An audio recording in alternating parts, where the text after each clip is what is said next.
Yeah, and it's interesting too, as in the Old Testament, how certain characters, like the David, is well, I think David was referenced as the man after God's own heart, Mm, and and then you read the story of David, and you're like not really impressed so much with some of his activities. absolutely.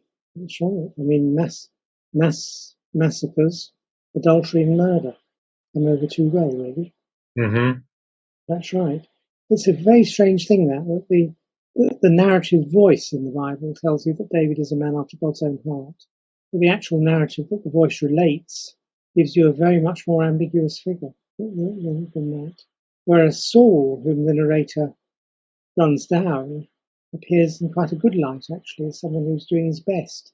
So that's an interesting contrast.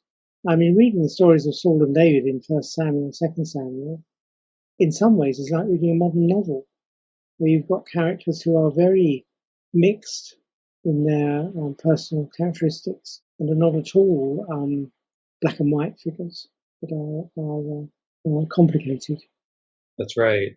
It's helpful for me to see the various dimensions. So, like, they're not just painting this beautiful picture, because they certainly could have painted a beautiful picture of David and not mentioned some of Yeah, these all his faults, right? They could have like shared like, oh, yeah. David, like look at all these great things he did, not mention the stuff that we shouldn't know about. And if you read Second Chronicles, which is a book that people very rarely do read, that's a retelling of the story of David, in which all the bad bits are left out. So the story about Bathsheba and Uriah and the massacres are removed, and David becomes just the man who founded the temple, got it ready for Solomon to build. So he's presented in a much more favourable light in Chronicles than he is in. And there again, you've got a bit like with the Gospels, you've got two parallel accounts of the same person addressing different things.